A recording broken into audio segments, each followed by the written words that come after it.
Welcome to MSc class. MSc class में आपका स्वागत है। जैसा कि आपको पता चल ही गया कि आपका जो अगला विषय है वो हिंदी का पेपर है और आपको हिंदी के पेपर में अच्छे अंक लाने के लिए आपके सामने प्रशांत सर को बुलाना चाह रहा हूँ।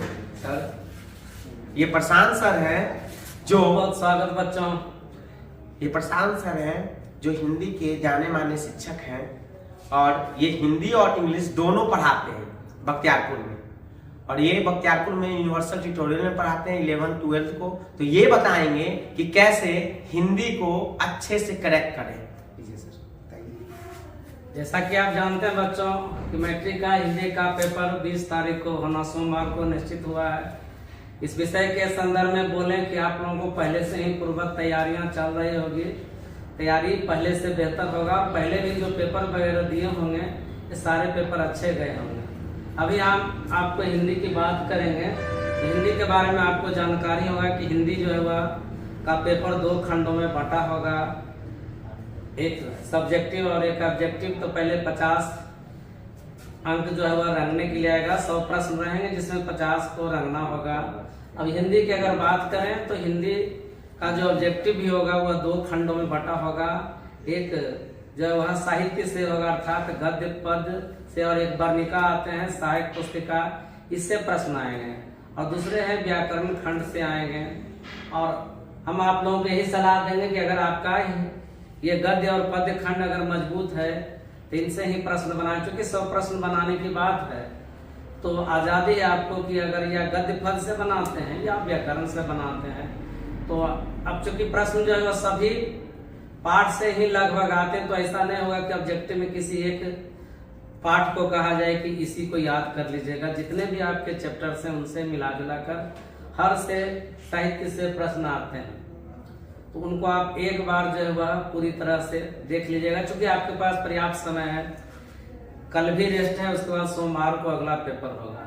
रही बात व्याकरण की, हम बात करें तो व्याकरण में जो है वह वर्ण के उच्चारण स्थान से रिलेटेड प्रश्न जो आते हैं, अर्थात विभिन्न वर्णों के उच्चारण स्थान क्या है, इनसे प्रश्न आएंगे। इनके अलावा वर्णों की संख्या कितनी होगी, इनसे भी रिलेटेड प्रश्न आते हैं। वर्ण स्वर वर्णों की संख्या कितनी, व्यंजन वर्णों की संख्या, इनसे भी रिलेटेड प्रश्न आएंगे। इसके अलावा शब्द विचार से भी प्रश्न आता है, तत्सम तद्भव देशज विदेशज, ये सब अर्थात अर्थ के आधार पर, रचना के आधार पर, उद्गम के स्थान पर जो शब्द भेद होते हैं, इनके बारे में आप जो है पढ़े होंगे। इनको और भी बेहतर ढंग से पढ़ने का प्रयास कर लीजिएगा।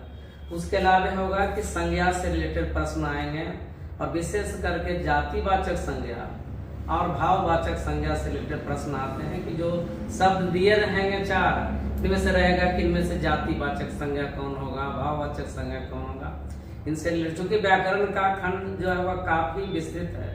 इनके अलावा सर्वनाम से रिलेटेड प्रश्न और खास करके अनिश्चयवाचक सर्वनाम, निश्चयवाचक सर्वनाम से भी प्रश्न पूछते हैं। बहुत सारे संज्ञा के कितने भेद, सर्वनाम के कितने भेद, इसके अलावा विशेषण से भी प्रश्न आएंगे। और शब्दों के पहचान की, इससे ये कौन सा शब्द है, संज्ञा है कि विशेषण है, किस विशेषण का उदाहरण है, पदबंध से भी प्रश्न आएंगे।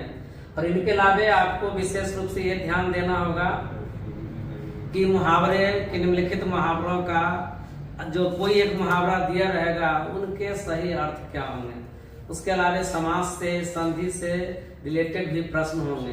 क्योंकि हिंदी व्याकरण का संपूर्ण भाग ही पढ़ना है तो ज्यादातर जो है वह इन्हीं से आप तैयारी कर लीजिएगा। इनके अलावा अगर हिंदी के सब्जेक्टिव की अगर हम बात करें आपके सामने, तो देखिएगा कि प्रारंभ में ही एक पठित गद्यांश और एक अपठित गद्यांश आता है और दोनों के ही विकल्प मौजूद रहते हैं। अर्थात आपके सामने जो है वह कुछ पंक्तियां रहेंगे आपके सामने दिए हुए और उनसे रिलेटेड प्रश्न का उत्तर देना हो आपको। इसको अंग्रेजी में जो है वह कम्प्रिहेंशन बोलते हैं, हिंदी में समझ बोलते हैं। लिखा रहेगा एक पठित गद्यांश भी होगा और एक अपठित गद्यांश। इट मीन्स इसका मतलब यह होगा कि एक पाठ्य पुस्तक से भी किसी ये कहानी का कुछ भाग दिया रहेगा और उनसे रिलेटेड आपको प्रश्न आएगा। अगर आप ऐसे पठित और अपठित गद्यांश दोनों को अगर सावधानी पूर्वक अध्ययन कीजिएगा तो इसमें नंबर कटने की संभावना बिल्कुल ही नहीं होती। अर्थात सही ढंग से अगर आप लिखेंगे तो 10 के 10 नंबर आएंगे। और ये से 5 प्रश्न रहते हैं प्रत्येक से, तो 2-2 रहते हैं, एक पठित और एक अपठित, तो 10 नंबर का आएगा। उसके अलावा अगर हम बात करें, लेख की बात करें, तो आप निश्चित रूप से जान लीजिए कि एक सामाजिक समस्या पर प्रश्न जो है वह हर हाल में आएगा। सामाजिक समस्या का मतलब होता है दहेज प्रथा, पर्यावरण प्रदूषण, नारी शिक्षा, महिला सशक्तिकरण, नशाबंदी, शराबबंदी। इसके अलावा अनगिनत जो है सामाजिक समस्या है, इनसे रिलेटेड एक प्रश्न आएंगे। फिर ऋतुओं पर से रिलेटेड भी एक प्रश्न आते हैं घुमा फिरा कर। इसके अलावा जो है वह महापुरुषों के नाम पर आपके प्रिय पुस्तक, आपके प्रिय खेल, इनसे रिलेटेड भी एक प्रश्न आएंगे।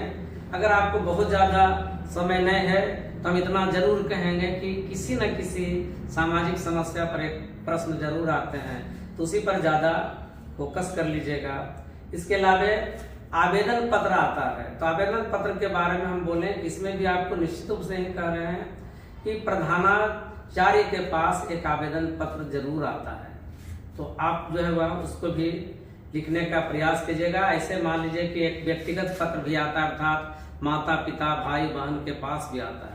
लेकिन अगर चाहते हैं कि आप अपना समय बचाएं, चूंकि ये विकल्प के रूप में भी आता है, तो निश्चित रूप से है कि आप ज्यादा जो है प्राचार्य के पास जो आवेदन पत्र आता है उसी पर फोकस करें। और ये आवेदन पत्र जो प्राचार्य के पास होता है वह शुल्क माफी के संबंध में, उसके अलावा महाविद्यालय विद्यालय प्रत्याग प्रमाण पत्र के संदर्भ में, स्थानांतरण प्रमाण पत्र के संबंध में, निर्धन छात्र कोष से सहायता प्राप्त करने के संदर्भ में, विद्यालय में आपके विद्यालय में छात्रावास की सुविधा हो तो छात्रावास में ये सीट आरक्षित करवाने के संदर्भ में, इन्हीं से रिलेटेड प्रश्न आते हैं। तो निश्चित रूप से है कि प्रश्न ये प्राचार्य के पास वाले आवेदन पत्र को ही पढ़कर जाइएगा तो ज्यादा बेहतर, और ये हर हाल में आएगा।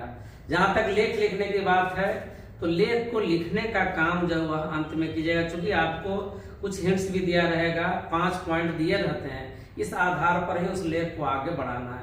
क्योंकि लेख 10 नंबर का रहता है तो इसमें नंबर कटने की संभावना अवश्य ही रहती है।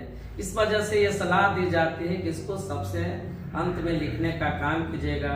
उसके अलावा 5-10 प्रश्न रहेंगे कम से कम, जिसमें 2-2 नंबर वाले रहेंगे पाठ्य पुस्तक से, जिनका उत्तर देना होगा। और अगर इसका सटीक उत्तर आप देंगे तो बिल्कुल ही नंबर नहीं कटने की संभावना होगी।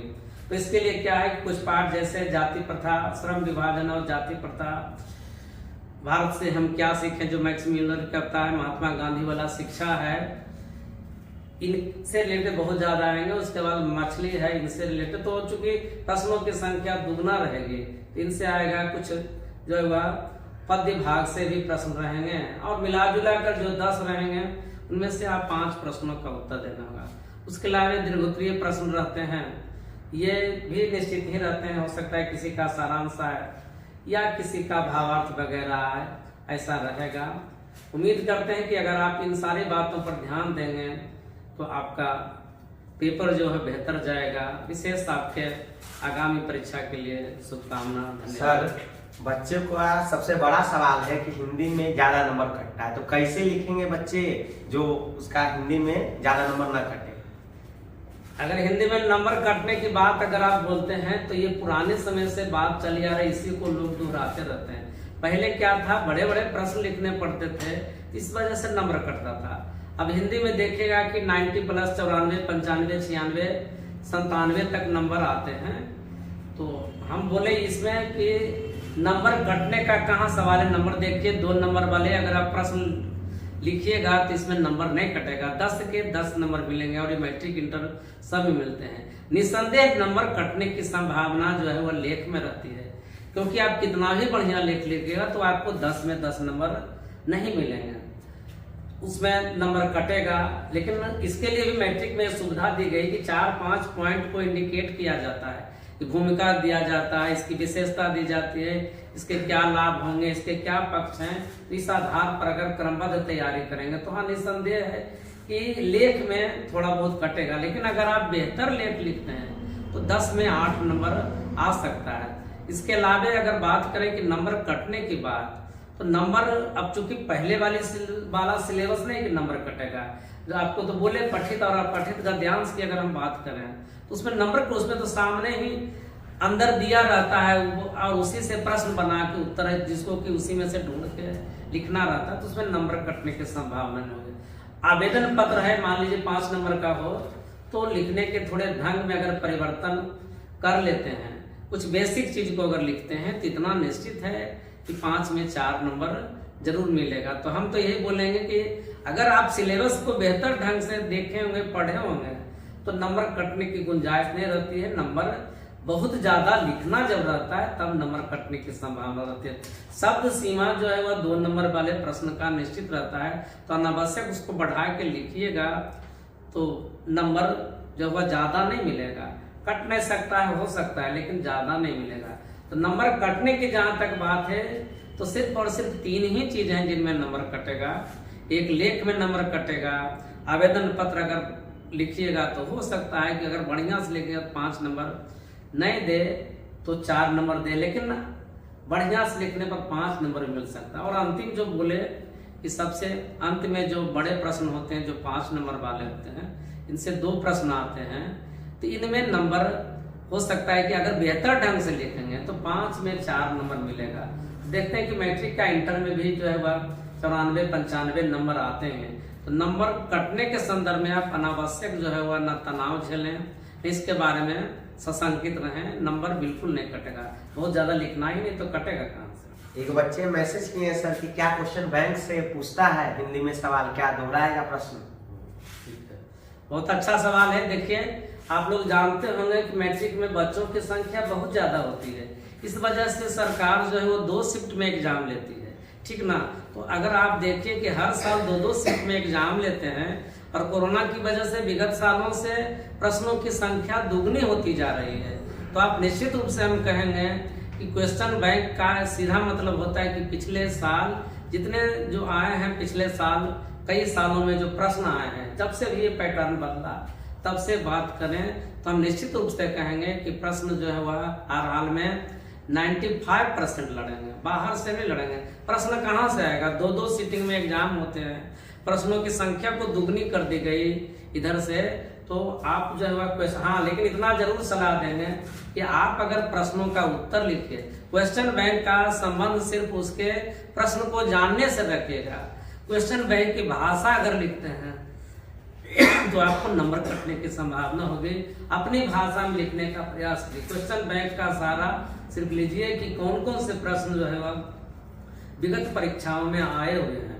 तो आपको क्या कहें, हम तो निश्चित रूप से कहेंगे कि 100% अगर नहीं बोले तो 95% जो है विगत सालों, कई जो पिछले सालों से एग्जाम चलते आ रहे हैं उन्हीं से प्रश्न आते हैं। प्रश्न कहाँ से आएगा?